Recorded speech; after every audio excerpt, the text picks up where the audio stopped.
Students, इस video में हम अल्केन्स की केमिकल प्रॉपर्टीज के बारे में पढ़ने वाले हैं।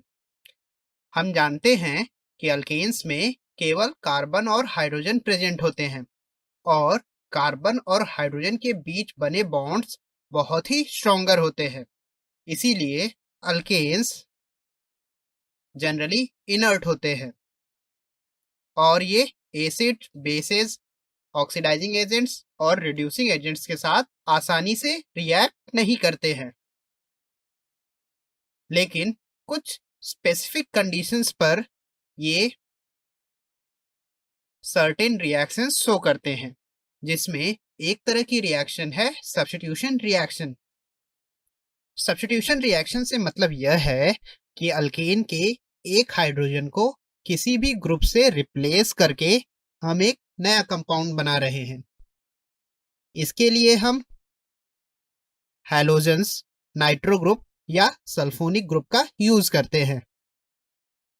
हैलोजन्स के द्वारा सब्स्टिट्यूशन रिएक्शंस यानी हैलोजिनेशन रिएक्शंस या तो higher temperatures like 573 to 773 kelvin या फिर डिफ्यूज सनलाइट या अल्ट्रावायलेट लाइट की प्रेजेंस में होता है। एक चीज यह भी ध्यान रखिएगा कि लोअर अल्केन्स नाइट्रेशन और सल्फोनेशन रिएक्शंस नहीं देते हैं। चलिए अब हम बात करते हैं हैलोजिनेशन रिएक्शन की। यहाँ पर अल्केन के एक हाइड्रोजन को हैलोजन ग्रुप सब्स्टिट्यूट करके हैलो अल्केन फॉर्म करेगा। यहाँ पर रिएक्शन में लिखा हुआ X हैलोजन ग्रुप को रिप्रेजेंट करता है। हैलोजिनेशन रिएक्शन सनलाइट की प्रेजेंस में फ्री रेडिकल मैकेनिज्म के थ्रू होती हैं।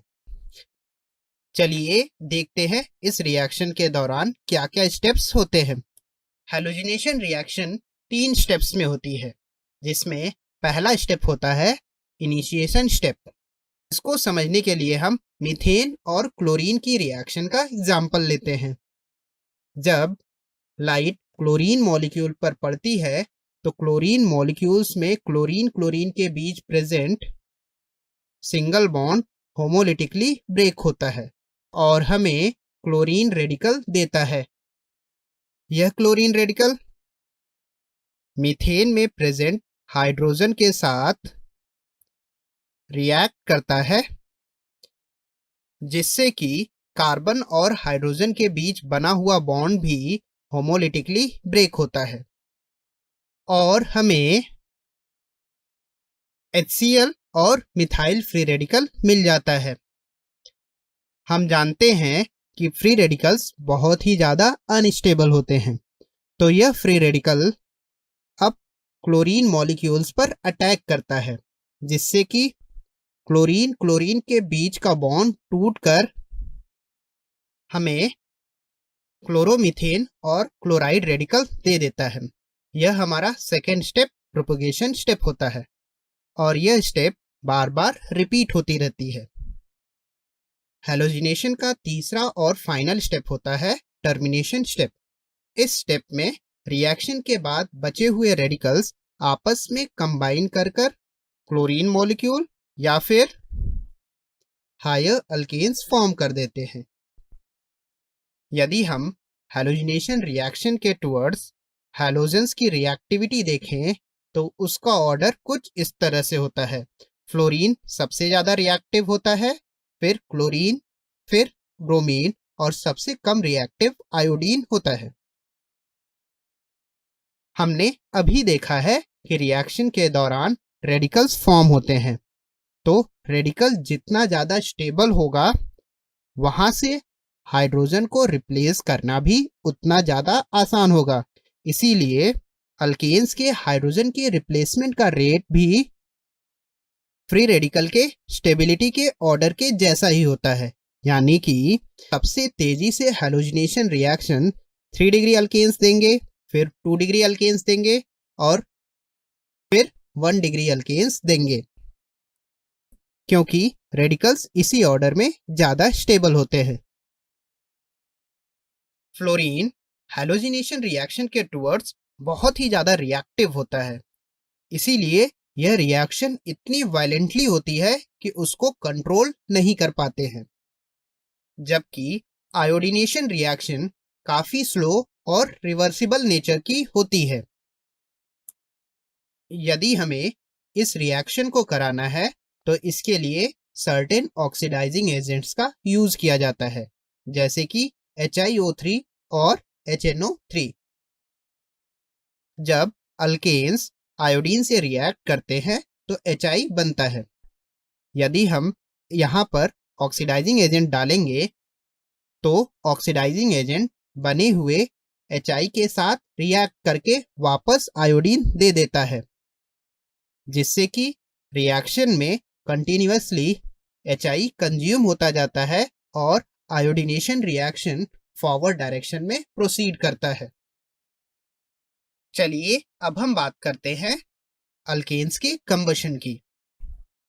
यदि हम अल्केन्स का कंप्लीट कंबशन कराते हैं तो प्रोडक्ट के तौर पर हमें CO2 गैस और वाटर मिलता है।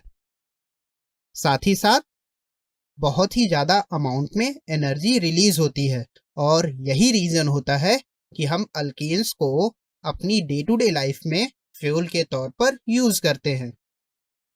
यदि हम अल्केन्स के कंबशन की जनरल रिएक्शन लिखें तो वह हमें कुछ इस तरह से मिलेगी। यहाँ पर N number of carbon atoms को डिनोट करता है, जो कि कोई भी नेचुरल नंबर हो सकता है। यदि हम अल्केन्स का combustion sufficient amount of oxygen के प्रेजेंस में कराते हैं तो कंबशन के दौरान प्रोड्यूस्ड फ्लेम ब्लू कलर का होता है। इसका बेस्ट एग्जाम्पल है कि जब हम घरों में LPG को स्टोव पर बर्न करते हैं तो हमें ब्लू फ्लेम देखने को मिलता है, क्योंकि वहाँ पर हम सफिशिएंट अमाउंट ऑफ ऑक्सीजन के प्रेजेंस में LPG गैस को धीरे धीरे बर्न करते हैं। यदि हम अल्केन के कंबशन का एक एग्जाम्पल लें तो उसे हम कुछ इस तरह से दिखा सकते हैं, जिसमें अगर हम प्रोपेन के 1 मोल को 5 मोल ऑक्सीजन के साथ रिएक्ट कराएंगे तो हमें CO2 के 3 मोल्स मिलेंगे और वाटर के 4 मोल्स मिलेंगे।